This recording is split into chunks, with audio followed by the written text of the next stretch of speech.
What's going on YouTube? It's your boy Josh Effects. Welcome back to another great YouTube video. So guys, we're still continuing the series Trade With Me series. So as I said, I'll be sharing all the trades I'll be taking each and every single day.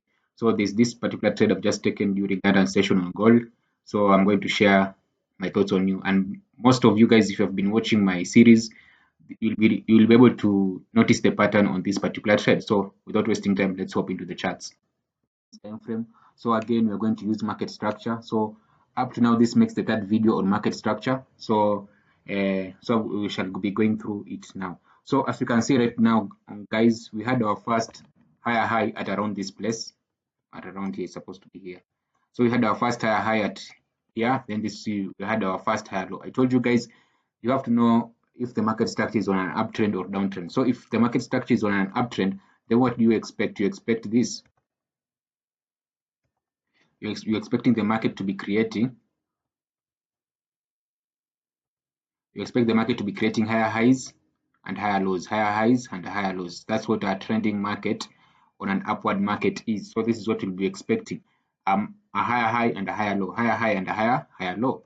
So that's basically it. So we had our first higher high at this particular point, and I also marked my first higher low there. So then price came, now created our second higher high and our second higher low at this particular point. As you can see now, this is where the tricky part is. Market now created our third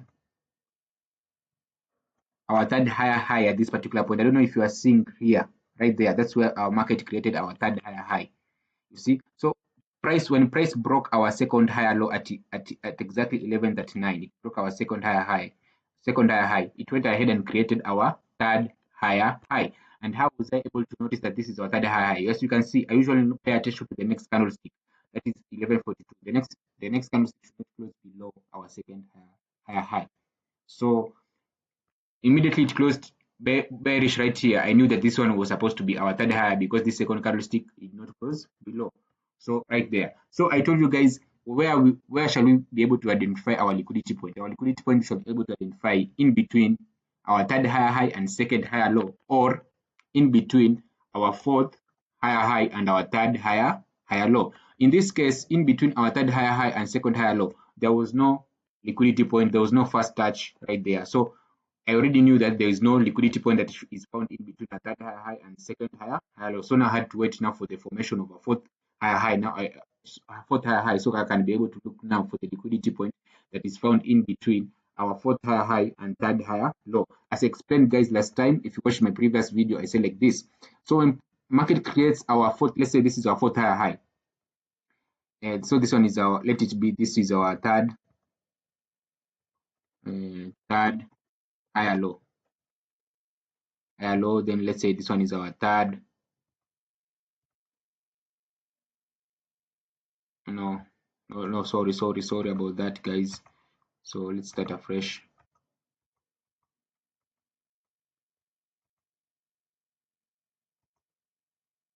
So we said that the market is creating third higher high, then third higher low, then fourth higher high. So let's name this now. This one will be our third higher high. Then this one here will be our third higher low. So immediately price comes now and creates our fourth higher high. What we are expecting is an area of liquidity point whereby price will create. When price now creates a fourth higher high, then price now will be able to retrace back. When price now comes to retrace back, it comes now forms our fourth higher high. So we shall be looking at our entry on our fourth higher low. You see, that's where our liquidity point is basically before price now heading to now to create our fifth higher high. So this is whereby we shall be looking for our entry point. This is what now I call it my liquidity point, where basically price creates our fourth lower high. And remember that I told you that our fourth lower high should never break our third higher low for the market structure to continue being valid. So let's go back to the setup now. So as you can see on this setup, once price created our fourth higher high, now I was supposed now to look for the area of liquidity point whereby it will create our fourth higher low before price now continuing with the trend. So now I had to come back now look for an area of liquidity, and this is the area of liquidity point that I had. You see, so let's remove this second high there so that you can limit the number of. Let's remove also this third high. So basically that is it. Let's say like there. So the liquidity point is usually found in between our third lower high and fourth higher high. You see, so that's where you are going to look for our liquidity point. And you can see this is where we had our first touch, and you can see we had an area of resistance. So this is where our area of support is, whereby price we are having very strong buyers, and whereby price can create our fourth lower high before price going in our direction to create our fifth higher high. So this is where now I place my limit order. As you can see, we had very strong buyers at that particular point. So according to us, according to my trading strategy, when price now comes to retest this our liquidity point, we usually call it the second touch. The second touch represents the first 5 candlesticks. So the first 5 candlesticks price can break below, is allowed to break below our liquidity point. But immediately the first 5 candlesticks are over, then immediately price closes above. Let's say it is the sixth candlestick, and it closes below this liquidity point. Then I will already see that that trade is already inactive. So as you can see, this is the first candlestick, second, third, fourth, fifth. Price is allowed to close below. That's why I did not close right there. No, price is allowed to close below. So immediately price came back on the 1248, that is around the 8 candlestick. To close below, I already know that market structure is already, the setup is already invalid. So what did I do? I already closed the trade automatically. You see? So that's how you're supposed to do. You're not supposed to wait until stop loss. No, if the market has given you an exit point, you just take the exit point, because they already told you that the market structure is already invalid, guys. So because the same way I told you that when price is going to create our fourth lower low, it's not supposed to break our third lower high, because that will make the trade to be invalid. So one lesson I want you guys to take from this video is, once you realize that you are wrong, do not try to fight that to make yourself to be right.